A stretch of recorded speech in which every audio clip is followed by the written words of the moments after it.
Olá, pessoal, sejam todos bem-vindos. Estamos aqui para mais um episódio do podcast de Questão de Ordem. Hoje falaremos sobre justiça ágil e sobre revisão administrativa. Estamos com a Comissão de Seguridade Social e temos os nossos convidados que estarão conosco, então. E agora o doutor Maurício vai nos passar um pouquinho um breve histórico, né? Um currículo dele. O nosso convidado de hoje, um deles, né, é o doutor Eduardo Picarelli, juiz federal. Ele atua na 15ª Vara Federal de Porto Alegre. Ele é juiz auxiliar da Corregedoria Regional da Justiça Federal da 4ª Região, coordenador do EPROC aqui da nossa 4ª Região. Nossa convidada é a doutora Gisele Lemos Cravichinchim, advogada, conselheira federal da OAB Santa Catarina, diretora de atuação judicial do Instituto Brasileiro de Direito Previdenciário, IBDP, vice-presidente da Comissão Especial de Direito Previdenciário do Conselho Federal da OAB e especialista em Direito Previdenciário e Gestão de Previdência Privada. E a pergunta seria, tendo em vista que vamos falar de justiça ágil, a pergunta seria: de onde surgiu a necessidade e o porquê começar com o programa de justiça ágil? Embora, a princípio, eu entendo que saibamos todos, mas eu acho importante que o doutor comece por aí. Claro, obrigado, doutora Rosana, doutor Maurício, doutora Gisele, uma boa tarde. Uma honra estar aqui nesse programa destinado ao público da advocacia, especialmente da advocacia que atua na matéria previdenciária.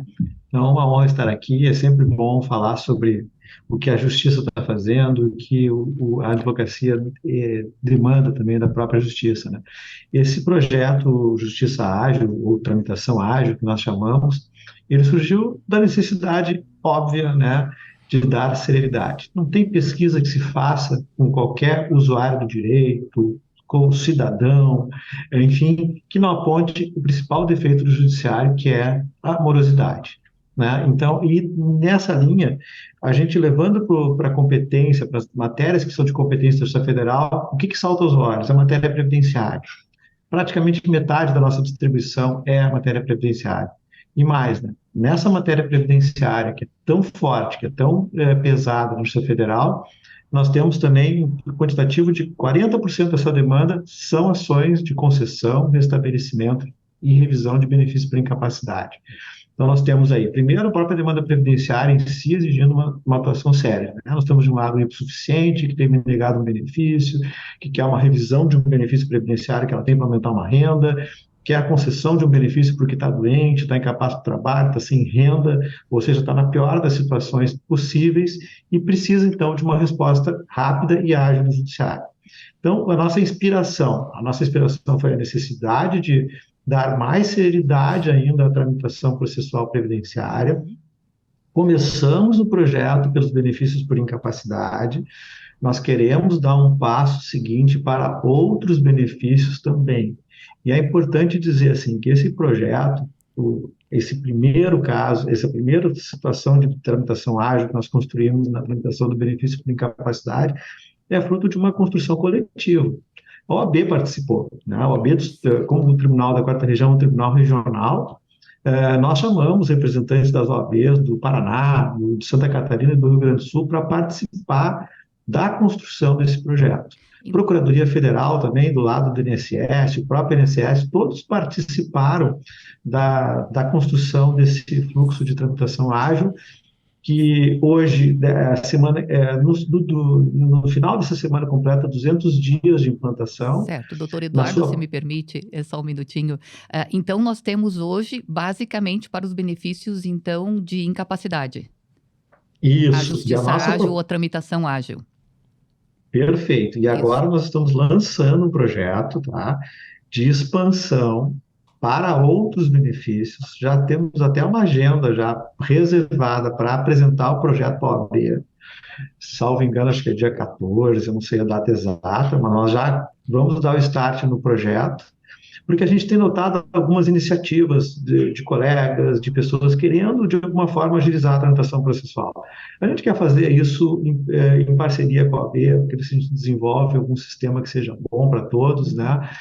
Que possa trazer resultados úteis para a tramitação processual. Eu acho que hoje o processo civil, mais do que nunca, não deve abrir mão, deve utilizar essa imensa gama, quantidade de dados que nós temos para nos auxiliar na tramitação processual. E isso auxilia a todos, né?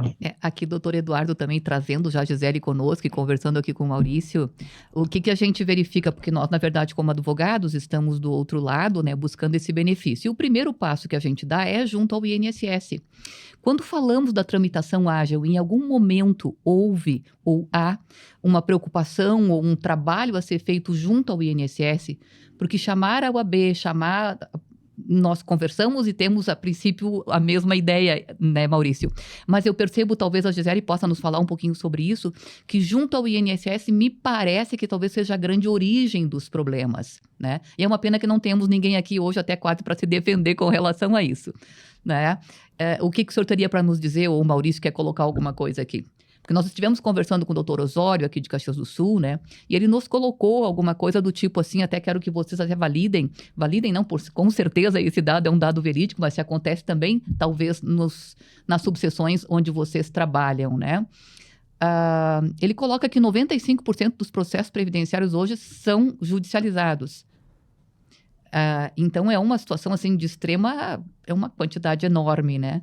Então, realmente, assim, ao que parece, precisamos discutir, né, o que está acontecendo, né? Também antes de chegar no judiciário. Mas existe alguma coisa com relação a isso, doutor Picarelli, Gisele? Deixa eu falar, então, sabe? Deixa eu passar para a doutora Gisele para não monopolizar aqui. É assim, no tramitação ágil, nós procuramos trazer, realmente, temos o problema da judicialização excessiva, tá? Muitas questões poderiam ser resolvidas na esfera administrativa.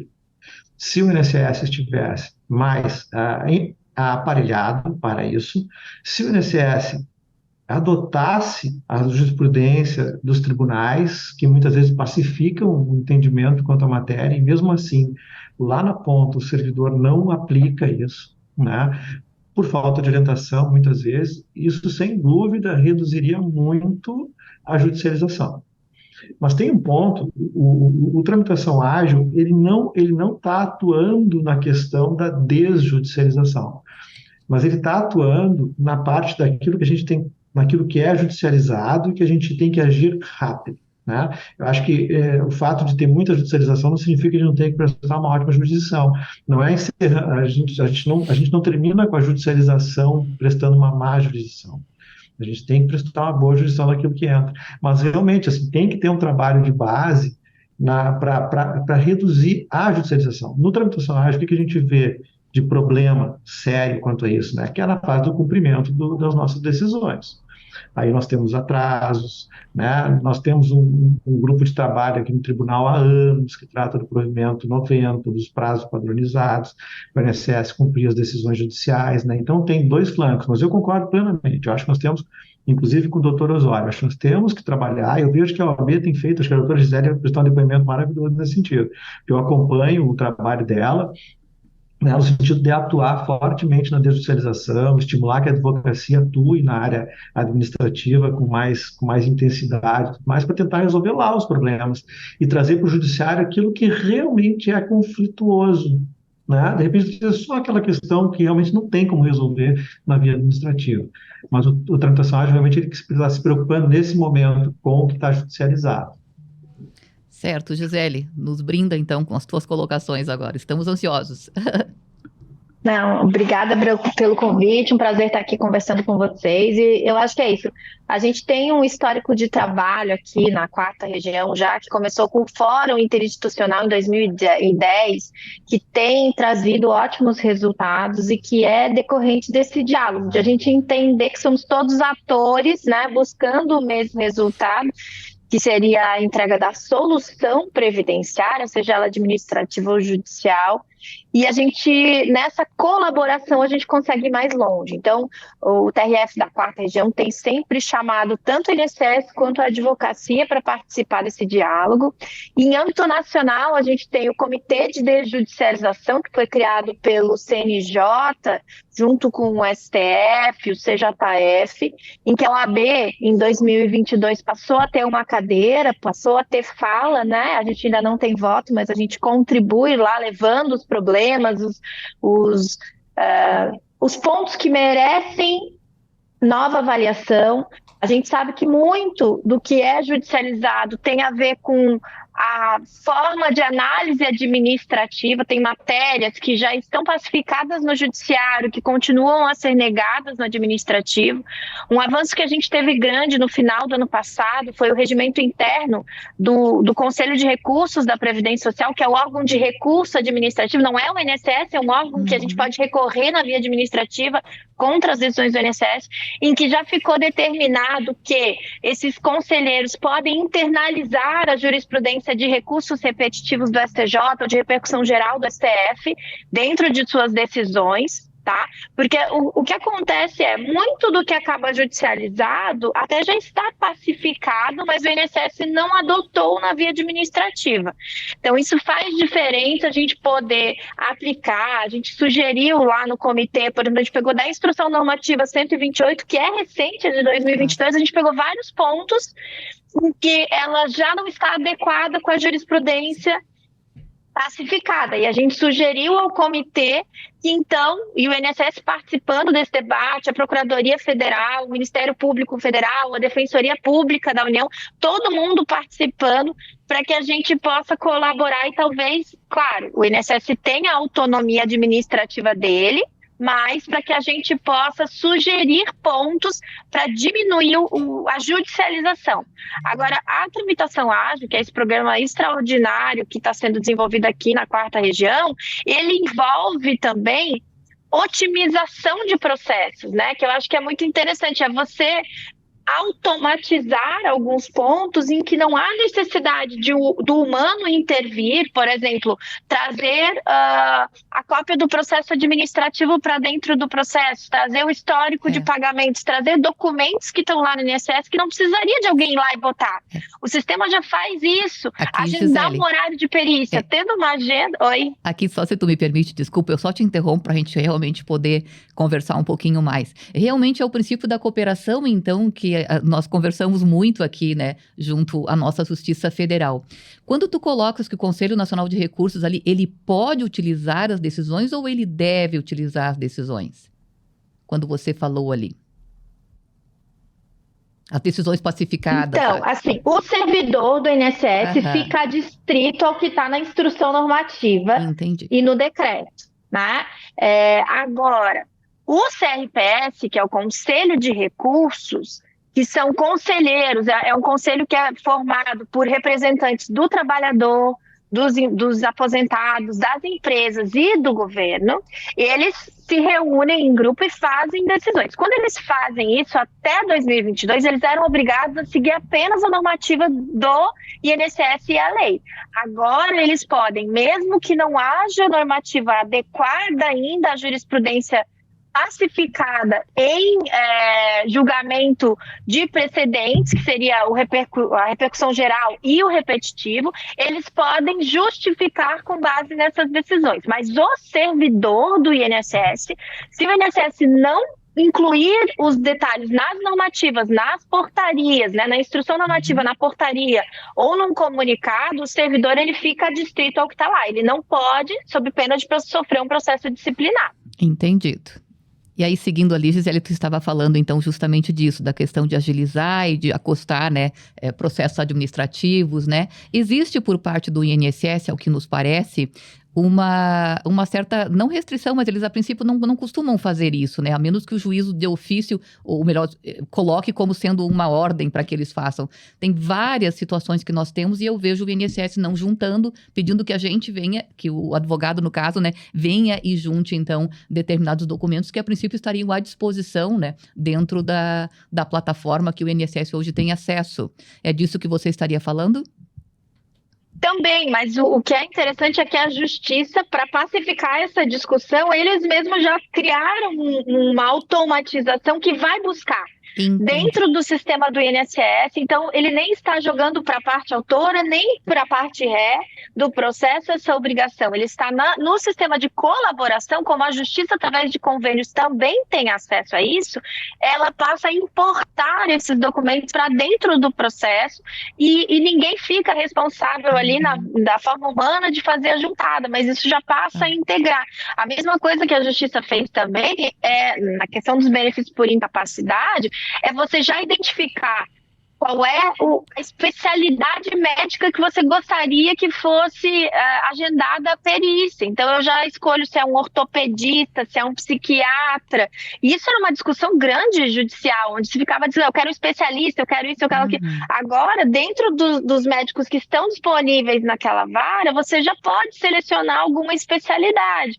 Claro, o agendamento ali depende da disponibilidade, da organização da vara. Mas você, no momento que você ajuiza a ação, você diz que a documentação médica está completa e você daí segue os passos ali, indicando. Você pode, se quiser, já indicar se está juntando o contrato de honorários, advogado, então já dizer ali qual é o percentual para quando for expedir uma RPV ou um precatório, já poder agilizar essa parte, automatizar essa parte também. E você diz, olha, eu preciso de perícia e eu prefiro que a perícia tenha esta especialidade. E daí ele já, coisas que levavam às vezes 60 dias, 90 dias, e a nossa justiça era, né, e sempre foi uma justiça mais ágil até do que em outras regiões, mas uma coisa que levava 90 dias para verificar a litispendência, para ver se já tem algum processo igual, né, para agendar uma perícia, para juntar documento, para intimar as partes, para cada um juntar documento, ou dizer, não, eu não tenho, intima o INSS, enfim, a justiça já intervém, agiliza tudo e faz isso em 15 minutos. Doutora, então você vai ganhando tempo na otimização. Não, perfeito. Eu gostaria até de dar o meu depoimento a respeito da justiça ágil, né? Eu tenho utilizado bastante nos processos, nos benefícios por incapacidade, e ele é um sistema muito bom, muito interessante, ele realmente agilizou, ele diminuiu processos dentro do processo. Né, ele traz documentos, ele marca a perícia, então ele foi muito bem pensado, muito bem elaborado e ele, de fato, torna mais ágil a questão do processo judicial. O questionamento que eu faço é que numa estrutura onde a gente tem um tripé, né, que é a Justiça, é a OAB e é o INSS, né, para prestar um serviço de qualidade à ponta final lá, que é o segurado, né, a gente está com esse tripé meio desarmado no que diz respeito ao INSS. Né? Então, acho que dentro desse princípio da colaboração que tem entre essas três entidades, vamos dizer assim, dentro desse procedimento todo, desse processo todo, a gente tem que buscar cada vez mais dar elementos ou dar ideias ou dar condições, pelo menos nessa seara de imaginar um procedimento mais rápido e mais eficiente na esfera administrativa, porque a gente vê muito o INSS se cercar sempre das mesmas condições, né, ou desculpas, vamos dizer assim, de é falta de recurso humano, a gente até vê um início de uma vontade deles estruturarem o processo eletrônico, tem interesse nessa questão, a gente vê esse movimento de melhorar os processos, mas a gente não vê isso na prática no sentido da eficácia de um procedimento administrativo, né? A gente, até eu estava comentando com a doutora Rosana antes de nós entrarmos, e aí entrando um pouquinho no seu assunto, né, que é na seara, as revisões administrativas, né? A gente tem um posicionamento da justiça, por exemplo, já pacificado no sentido do prévio requerimento administrativo, da necessidade de se postular os pedidos na seara administrativa, sob pena da ação ser é extinta sem resolução de mérito, né? E aí a gente se obriga a buscar fazer o procedimento administrativo e a gente protocola lá o nosso procedimento e a gente não tem uma resposta nunca, seja de revisão administrativa, seja no recurso administrativo. Então, isso é uma situação que mostra que esse tripé não está legal, né? Tá faltando um lado aí, tá faltando alguma coisa e que a gente tenta, de alguma forma, ou tem que buscar, de alguma forma, melhorar todo esse processo. E aí, doutor Eduardo, aqui nós seguiríamos, então, um pouquinho com o senhor. No que se refere à questão, então, da justiça ágil, a tramitação ágil, acho que estão ocorrendo treinamentos, é isso, em convênio com a OAB. Eu fui uma que não fiz ainda, né, mas pretendo fazê-lo. Nós fizemos, sim, um treinamento para a OAB aqui do Rio Grande do Sul. Estamos disponíveis para fazer para quem quiser, né? Só temos que compatibilizar agendas. Gostei muito da fala da doutora Gisele, ela conhece tudo já de tramitação ágil. Maravilha, É uma maravilha, né? Mas realmente, assim, a gente está disponível para... Nós temos, normalmente sou eu, mais o Marlon da área técnica, a gente dá o treinamento. O sistema é muito simples, assim, e é importante frisar, assim, a ideia de que nós estamos automatizando aquilo que não exige tarefa humana, inteligente, né? Quando a tramitação ágil é aplicada, o laudo pericial é o mesmo, a petição inicial do advogado é a mesma, ou da advogada, né? A contestação do INSS vai ser a mesma e a sentença do juiz vai ser a mesma. Isso a gente não automatizou. Né? O que a gente fez? A gente enxugou etapas, automatizando a partir de metadados que a advocacia fornece, que o INSS fornece, que o EPROC tem, para fazer com que o processo ande sozinho, ande de forma automática. Então, como o doutor Gisele falou, o processo entra, ele já busca o dossiê médico, que são os laudos do SAB, ele já busca o dossiê previdenciário, que são toda a vida previdenciária da pessoa, as informações de CNIS, ele já faz a prevenção, porque o advogado nos informou ali, para fazer a prevenção, o número do benefício que ele quer conceder ou revisar ou restabelecer. Daí eu vou lá no INSS, o EPROC vai lá no INSS, pega aquele benefício, olha, esse benefício realmente existe, ele tem uma data de requerimento X, então se tem uma ação anterior que foi anterior a esse requerimento, para nós não tem prevenção. O processo já segue adiante para uma marcação de perícia e é importante, assim, ó, nós estamos trabalhando isso com a advocacia e com os juízes. A tramitação ágil está mudando um paradigma. Nós estamos fazendo um exame de inicial de forma automatizada, a partir de respostas que a advocacia faz a perguntas que nós fazemos no sistema. Então, o exame da inicial não passa pelo juiz. E é um empoderamento gigantesco dos advogados. E quando a doutora Gisele fala assim, que é o advogado que escolhe a perícia, vejam aí a responsabilidade que nós estamos repassando para o advogado, que é quem conhece o seu cliente, né? Vamos combinar. O cliente chega lá, vocês sabem qual é a especialidade da perícia que vai ser feita, né? Mas tem uma ideia, nós estamos no estágio, doutora Gisele, agora nós estamos testando e está começando. Em 5 minutos nós conseguimos fazer um cálculo de atrasados. Tudo com base em metadados. O cálculo é automático, ele já não vai mais para um contador, né? Esse cálculo está iniciando nos benefícios de valor mínimo, porque o advogado informou lá na frente o benefício, então o EPROC já foi lá e já viu que a renda mensal inicial daquele benefício é X, ele consegue saber com os metadados de quanto a quanto, qual foi a DCB daquele benefício, qual foi a DER daquele benefício, qual é a DIP, né, da data de início do pagamento, ele consegue estabelecer as balizas, termo inicial e final do cálculo, e é incrível, o sistema roda regras de automatização de 5 em 5 minutos. Então, de 5 em 5 minutos, ele está impulsionando o processo. Então, quando vem, por exemplo, o cumprimento da ordem judicial pela SEAB, o sistema já lança o trânsito em julgado, já registra um cumprimento julgado e já lança um cálculo automatizado se esse benefício for de valor mínimo. A nossa próxima etapa é lançar o benefício de qualquer valor, o cálculo automatizado. Mas veja, quem é que consegue fazer um cálculo em 5 minutos? Eu consigo fazer um cálculo no JustPrev 2 em 5 minutos, que é muito fácil. Mas veja, fazer milhares, não tem como. Né? Não tem como. Então, assim, o tramitação ágil é uma revolução mesmo, e é colaborativo ao extremo, né? Empodera as partes na medida certa, então, e a gente percebe, assim, um certo susto das pessoas em enfrentar esse novo modelo, mas é a nossa realidade, nós não podemos abrir mão dos dados, né? E dos dados nos auxiliando na tramitação processual. não fazendo necessariamente o nosso trabalho de pensamento, aquele trabalho realmente de inteligência, que ainda, né, eu acho que ainda a inteligência artificial não faz tão bem quanto nós. Eu não sei qual é o limite da inteligência artificial. E é importante registrar, nós não usamos inteligência artificial na computação ágil.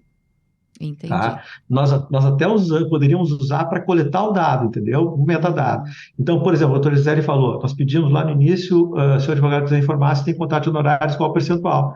Por que nós queremos isso? Que lá, quando for fazer meu cálculo automatizado, o cálculo já vai retirar o percentual dos honorários para fazer a RPV separada. Então, é tudo muito encadeado e muito colaborativo. Qualquer falhazinha nesse processo de colaboração atrapalha um pouco o andamento. Lançou o NB errado, lançou, por exemplo, uma proposta de acordo e não botou o evento certo, já não gera sentença homologatória automática. Né? Que seriam então, as exceções, né, doutor? Que seriam as exceções, na regra deve funcionar. Funciona muito bem, a advocacia pegou muito bem, porque o que acontece? Mais uma vez, assim, o pessoal da EPROC se esmerou e procurou fazer uma tela bem amigável para os advogados utilizarem a EPROC. Né? Então, me parece que a tela está sendo bem boa para isso. Excelente. Isso é o mais legal do EPROC, é que ele é muito intuitivo, assim, né? Diferente de outros sistemas que a gente passa, assim, trabalho para entender, ele tem elucidações ali momentâneas, tem aquela interrogaçãozinha que a gente pode entender um pouco mais o que é, tem os detalhes ali, e é muito intuitivo, assim, além dos treinamentos que o TRF tem feito para facilitar a compreensão de todos. Ele poderia ser nacional também, né? É uma luta da advocacia do Sul aqui. A gente tem pedido muito isso, mas a gente já conquistou alguns outros tribunais. A gente já está no TRF2 e no TRF6. Nós já somos 3 tribunais agora, né? Está empatado. Doutora Gisele... Para nós não teria problema também. O que é bom tem que copiar, entendo isso, né? Doutora Gisele, e pulando um pouquinho para a questão da revisão administrativa, o que a senhora pode nos trazer sobre isso?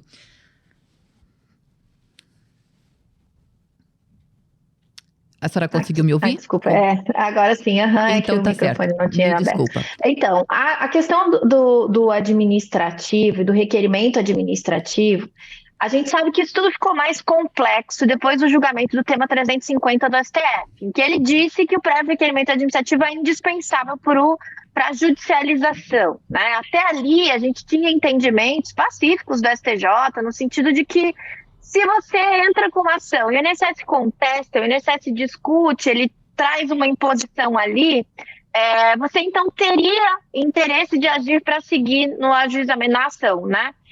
Com o julgamento do tema 350, o prévio requerimento administrativo, ele passou a ser um requisito processual da ação previdenciária quando a gente está falando de concessão e quando a gente está falando de revisão de matéria de fato.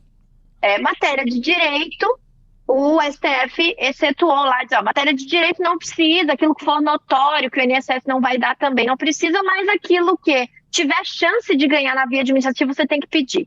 E o entendimento, inclusive, que vem sendo adotado, e que é um entendimento lógico, né, compreensível, da parte da justiça, é o seguinte, olha, requerer administrativamente não é apenas ingressar com o pedido administrativo.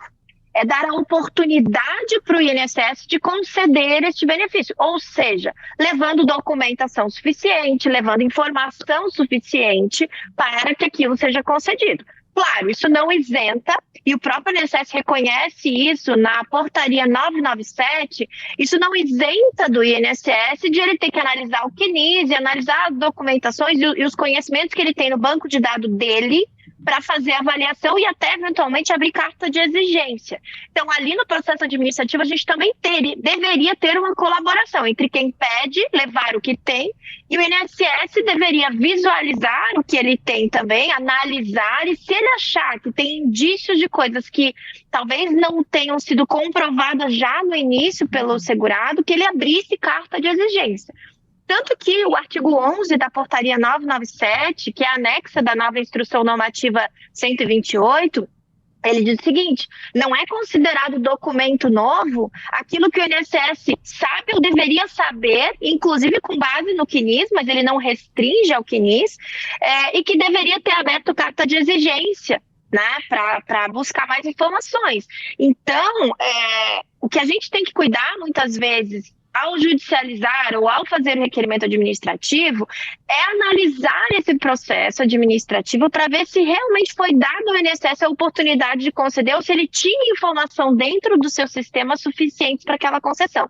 Porque sempre que essa resposta for negativa, mesmo que exista um requerimento formal no INSS, o juízo vai extinguir o processo sem julgamento de mérito, porque vai dizer, olha, eu não tenho como analisar isso aqui, porque você deveria ter pedido primeiro lá no INSS. Mas vai dizer, mas eu pedi. Não, você pediu, mas você não levou todos os argumentos, todos os documentos, todas as informações necessárias. Então, você nunca deu ao INSS essa oportunidade de análise completa. E esse é um filtro que a advocacia tem que fazer com muito cuidado. Porque, sim, muitas vezes a gente precisa de um documento novo. Se eu entrei com um pedido de benefício por incapacidade, agora eu tenho um atestado, um exame, um laudo novo, eu posso juntar este documento que vai complementar o que já estava lá. Diferente de se eu entro, por exemplo, com um tempo especial, é feito uma carta de exigência pedindo o PPP, eu não junto o PPP, é negado o benefício, eu vou judicializar.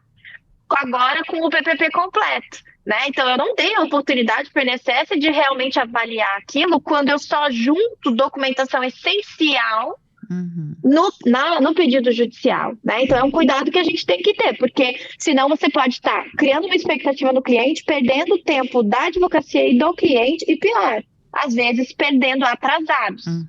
E aqui, Gisele, aí trazendo uma questão bem pontual, bem no caso do PPP, que tu sabe que essa é uma temática, assim, que, né, até vi que você acho que até está trabalhando alguma coisa de um evento, né, acontecendo nos próximos meses. Mas, enfim, a questão do PPP é uma situação assim, nós temos o segurado, que trabalhou por 30 anos, e aí ele tem um PPP fornecido há mais de 20 anos numa empresa. Ele, a princípio, não tem conhecimento algum para analisar aquele PPP. Ele se depara com aquele PPP, vai buscar a sua aposentadoria, vai a um advogado, verifica que aquele PPP, na verdade, não condiz com a realidade. Ele, na verdade, vamos dizer, era soldador e não consta nada de atividade de soldador ali. Você vai ao INSS, por óbvio que vai ser negado, porque o PPP não vai enquadrar. Seria necessário, então, fazer uma solicitação ou uma ação de retificação de PPP. E aí, aqui nós temos toda uma celeuma. No seguinte sentido, nós vamos ter que fazer uma outra ação para retificar o PPP, que então aqui esse segurado está perdendo tempo de ganhar seu benefício por algo que ele não tinha nenhuma ingerência. Era a questão da empresa ou eu e INSS com a questão da fiscalização, o que não ocorreu. Já ocorreu casos de tu levar esse PPP, ter depois uma alteração junto à Justiça do Trabalho e a Justiça vir e dizer que já tem uma decisão com trânsito em julgado dizendo que aquele PPP não era válido e a atividade não era especial. E depois existe o reconhecimento na esfera trabalhista. Como que você trabalharia isso, assim, dentro de uma revisão administrativa? Ou você já trabalhou com isso? Quando a gente tem, e muitas vezes o segurado, até porque no juizado ele pode entrar sozinho, sem advogado, ele faz o processo administrativo com um PPP ruim, porque às vezes o PPP não tem nem identificação de agente nocivo, né? Ou tem lá que o EPI é eficaz, enfim. O PPP é, muitas vezes, o maior empecilho para a concessão do tempo especial, é o documento que deveria servir para aprová-lo, né? Então, o que acontece? Quando você tem isso, às vezes o próprio segurado vai sozinho na justiça, no juizado, e dá espera de ação. Né, não recorre, a sentença contrária ele não recorre, enfim. Ou então até tem um outro processo que a empresa não concedeu o PPP correto, e daí a pessoa judicializa uma ação trabalhista, consegue corrigir o PPP na ação trabalhista, e daí tem agora um documento completo com os dados que precisa então para essa prova. Quando isso acontece, e você vai, eu posso porque a igreja aqui do lado, de vez em quando faz piscina, então às vezes pode atrapalhar um pouquinho. Mas quando isso acontece e você tem que relativizar a coisa julgada, previdenciária, por causa de um documento novo, mais completo, mais benéfico, que prova o tempo, você tem que começar de novo pela via administrativa. Isso acontece na ação trabalhista de valores, de períodos e também relacionados a PPP que você tenha obtido. Então, você pede primeiro a via administrativa com esse novo PPP e, caso negado, você então judicializa para rediscutir, pedindo no juizado a relativização da coisa julgada. Né? Então, como o direito social ali protegido ele é muito mais amplo e o problema ali foi de prova, você consegue discutir, mas tem que iniciar novamente pela via administrativa com esse documento novo para não correr o risco daquilo que a gente falou há pouco, de se entender que você nunca deu uma oportunidade para o INSS conceder realmente essa aposentadoria. Certo. E aqui, doutora Gisele, chamaria isso de um novo pedido ou uma revisão administrativa?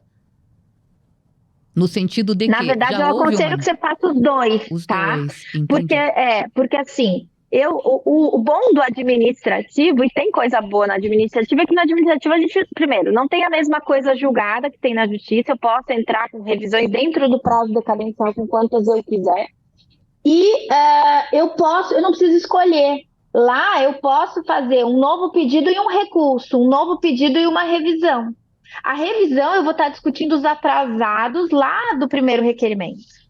E o novo pedido, às vezes, eu já consigo, dali em diante, inclusive com esses períodos novos de contribuição, ter a concessão do benefício, né? E o que é legal, muitas vezes, também, é que a discussão do tema 1018, o que o tema 1018 disse do STJ? Ele disse o seguinte, olha, se você entra com uma ação porque você teve um benefício negado, e você ganha esse benefício na ação, mas você também, durante o curso do processo, você pediu e ganhou um benefício administrativo posterior, com mais tempo, você poderia ficar com um novo benefício administrativo e os atrasados da ação que você ganhou. Essa discussão, ela ainda não foi pacificada, ela foi pacificada na justiça, quando você tem uma ação judicial, mas ela não foi pacificada quando você tem um recurso administrativo e um novo pedido administrativo. Mas a lógica é a mesma. Então, eu entendo que a gente também poderia discutir isso, né? Então, vamos supor que eu ganhei um novo benefício com esse novo pedido, mas eu quero discutir os atrasados dessa revisão que depois vira um recurso, né? Eu vou dizer, olha, aqui eu não deveria ter que escolher, porque a negativa muitas vezes foi culpa do INSS. Claro, vai depender muitas vezes qual a qualidade do PPP, quando eu estou falando de PPP do PPP anterior, né? Se realmente o INSS concorreu com a culpa da negativa ali. Se foi, por exemplo, um segurado que não apresentou documento, é mais difícil a revisão e você receber os atrasados. Se, na verdade, estava tudo lá e o INSS é que não concedeu, você tem essa discussão possível também. Entendido. O problema que eu vejo só aí é a operacionalização do procedimento administrativo, porque ele acaba sendo pouco atrativo face à justiça, à judicialização desse procedimento, né? Ao invés de eu entrar com o procedimento administrativo que seria o mais lógico, o mais adequado, eu corto esse caminho com a judicialização de um processo, porque a justiça vai me dar uma resposta e a seara administrativa não me dá. Então, é só essa crítica que eu acabo fazendo nesse sentido. Aqui o que tu coloca, Maurício, é eventualmente não fazer o recurso na esfera administrativa. Não fazer o recurso na esfera... O pedido tu precisa fazer. Ou a própria revisão. Eu poderia, eu tenho um PPP lá, eu tenho o PPP que a empresa me forneceu num primeiro momento, e a partir desse PPP eu fiz o meu requerimento administrativo e foi negado. Ao invés de eu solicitar administrativamente uma revisão com PPP novo, eu já vou judicializar, porque para mim eu corto o caminho, tu entende? Então, essa é a minha crítica. Infelizmente, o INSS não pode estar presente aqui, né? Não pode estar presente, mas eu acho que é por aí. Eu acho que a gente tem que modernizar o INSS e eu acho que o processo dentro do INSS e esses procedimentos dentro da seara administrativa, porque isso automaticamente vai gerar uma opção do próprio advogado, né, que tem essa possibilidade de requerer administrativamente, né, através de um recurso ou através de uma revisão, e acaba optando por judicializar justamente porque administrativamente não se tem essa resposta. Porque, na verdade, é ocorrido, né, Gisele? É justamente isso. Por vezes, então, fazemos um recurso e temos que fazer um mandado de segurança, doutor Eduardo, justamente pedindo que seja julgado o nosso recurso, né? Se não o próprio pedido de concessão. Então, realmente, a gente acaba batendo nas portas do judiciário quando efetivamente não precisaríamos. Por favor, Gisele. E o que é interessante é que, assim, o recurso e a judicialização não são compatíveis, porque se você entrar com recurso para o CRPS, judicializar, o recurso não vai ser julgado. Mas a revisão e a judicialização não são impeditivas. E aí, qual é a diferença do recurso e da revisão? A revisão fica na agência e o recurso vai para o CRPS. tá? Então, assim, eu costumo, e eu sempre, quando eu estou tratando de processo administrativo, de requerimento administrativo, eu não economizo, tá? Pelo seguinte, como a justiça muitas vezes nos exige esse prévio requerimento, na dúvida eu faço. Eu judicializo, se eu entender que a documentação era suficiente, mas eu faço um novo pedido, ou eu faço uma revisão, ou eu faço até os dois normalmente. Assim como quando eu estou falando, por exemplo, de um problema, de um período de uma ação trabalhista, tá? Que eu ganhei, não é nem de PPP, é de verba ou de tempo, é salário e tempo que eu ganhei na ação trabalhista. Além de requerer, às vezes, a revisão com a sentença e o cálculo lá trabalhista, eu faço também um pedido de acerto de CNIS. Por quê? Porque, às vezes, agora, principalmente com a revisão da vida toda, tem sido nos exigido que os dados estejam no CNIS. Só que muitas vezes eu entrei com aquilo na concessão, fez parte dos documentos, mas não está no CNIS. Por quê? Porque o INSS não fez o dever de casa deles. Ele concedeu, ele digitou dentro do cálculo administrativo, mas ele não importou isso, porque o INSS ele tem o caos instaurado dos sistemas dele. Ele tem assim... Tem o GET, tem o SAT, tem o Prisma, são muitos sistemas que não se conversam, né? Eles estão tentando migrar de um para outro. Então, os sistemas antigos, o Plenos e o Prisma, por exemplo, fazia o cálculo de tempo, de valor, mas ele não lançava no CNIS. Então, você vai ver dados dentro do processo administrativo de concessão que tem valor, que tem tempo reconhecido ali, e você vai olhar o CNIS e aquele tempo rural não está lá. Aquele tempo da CTC não está lá corretamente. Ele não finalizou. Ele, no processo administrativo, ele encerrou um vínculo que estava em aberto no CNIS, mas no CNIS ele continua em aberto. E daí, quando você leva isso para a justiça, na ideia até da automatização e da tramitação ágil ali, quando está tudo no CNIS é muito melhor, eu consigo agilidade. Só que o INSS teria que colaborar também, e a gente sabe que essa parte ainda está um pouco capenga, né? Mas quando você abre um procedimento apartado de correção do CNIS, o servidor que vai pegá-lo, ele é especializado naquilo. Então, ele não está analisando uma revisão.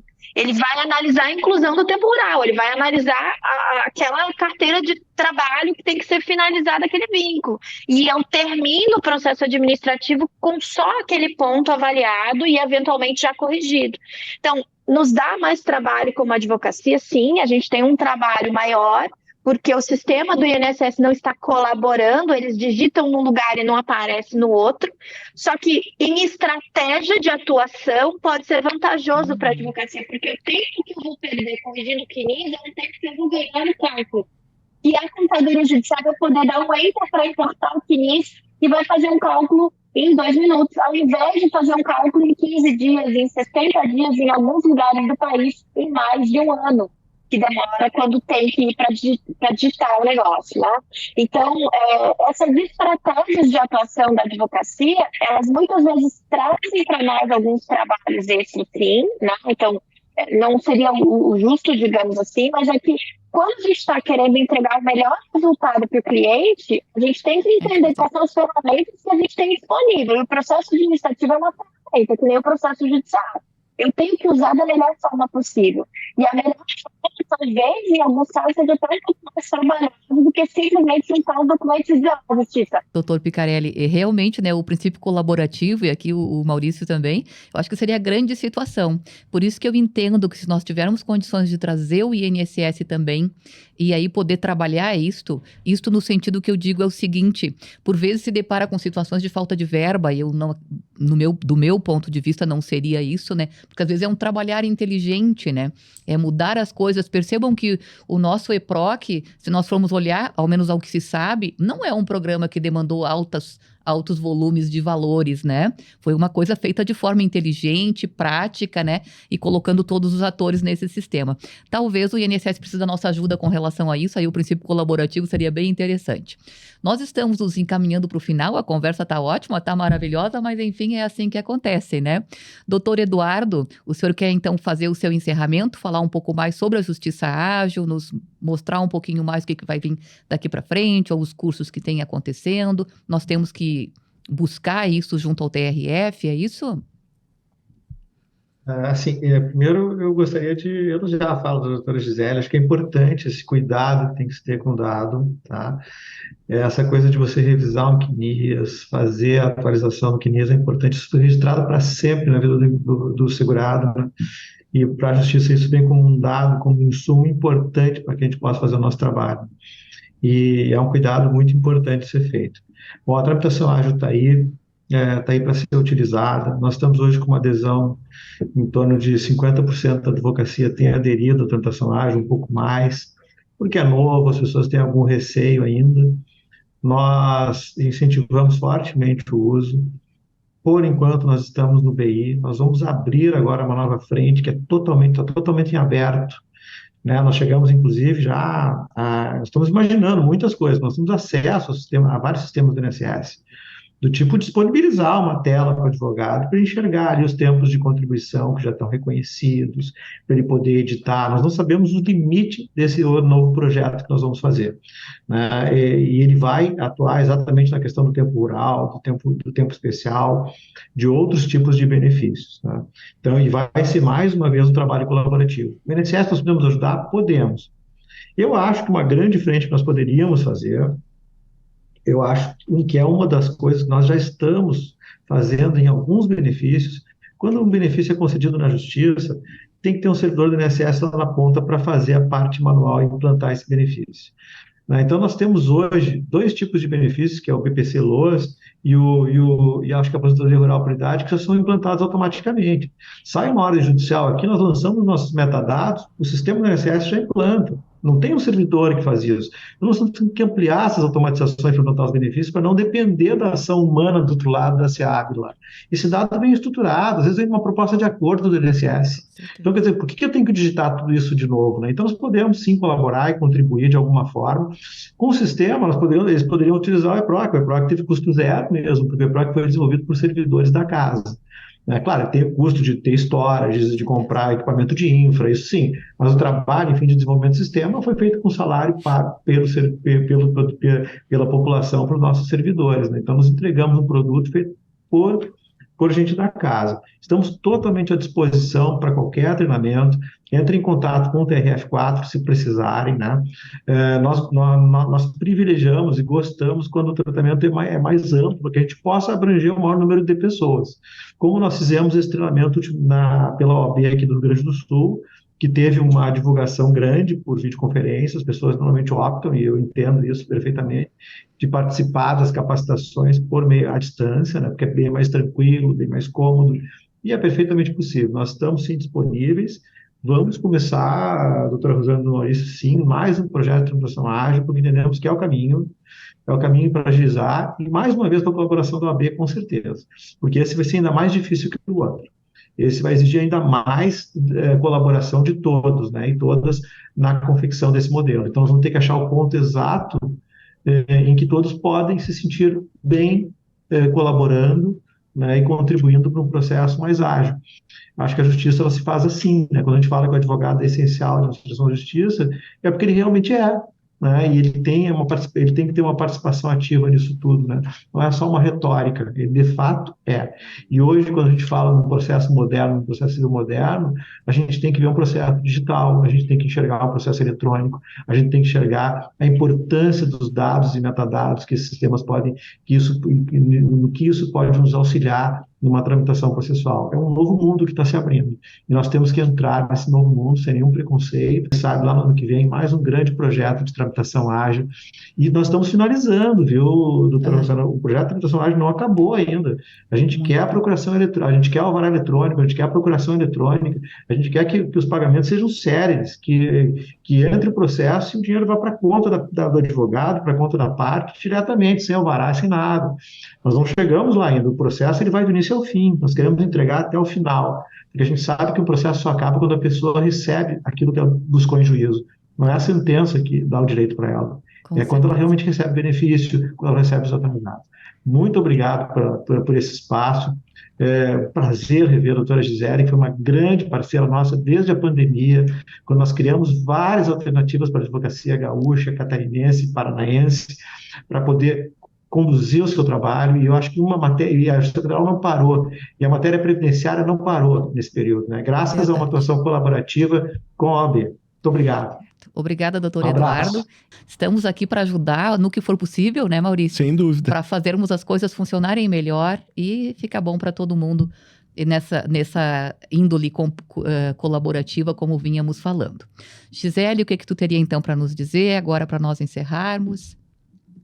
Olha, eu quero agradecer esse momento de diálogo que é tão importante, quero agradecer a companhia de vocês também, a parceria, o trabalho que tem sido feito por todos aqui, né? Doutor Eduardo, Rosane, Maurício, parabéns por todo o trabalho, porque isso faz toda a diferença. Eu acho que quando a gente senta tanto para discutir, para conversar, para apontar erros, como para sugerir soluções, é onde a gente segue avançando. E é uma honra, é um prazer, né, trabalhar ao lado de pessoas tão comprometidas com a entrega do direito social, né, da cidadania, da dignidade, porque o direito previdenciário faz isso, ele nos ajuda a melhorar a sociedade em que a gente vive. E esse trabalho voltado para isso, entendendo isso, é que faz a diferença, sem dúvida, para toda a população brasileira. Então, muito obrigada, gente. Obrigada pelo convite, por poder estar aqui conversando com vocês. Nós que agradecemos, né, Maurício? Nós que agradecemos. E, na verdade, vamos voltar a falar. Nós estamos precisando de alguns eventos aqui e voltamos a falar. Nós, então, vamos para o encerramento, seria isso, né? Eu faria aqui, a princípio, comentando, então, com os nossos ouvintes, né, Maurício, que nós temos, então, os episódios do podcast da UAB, estão disponíveis todas as quintas-feiras nas redes sociais, no YouTube, no Facebook, no Instagram e no Spotify da UAB de Caxias. E, aliás, gostaria de parabenizar, que é a nossa UAB, né, por essa iniciativa do podcast, que nos dá a oportunidade, então, de fazer esse trabalho que entendo de grande valia para a classe. Né? Agradecer ao patrocinador também do podcast, que é a AR Mastersul Assessoria Documental, né, que também sem os patrocínios a gente fica meio sem conseguir, né, viabilizar esse Com podcast. certeza. Isso. E não esqueçam, pessoal, de curtir, compartilhar e comentar, né, nas nossas plataformas digitais. Mais informações podem ser obtidas através do site da UAB, que é uabcaxias.org.br. Muito obrigada. E assim nós encerramos o nosso podcast de hoje.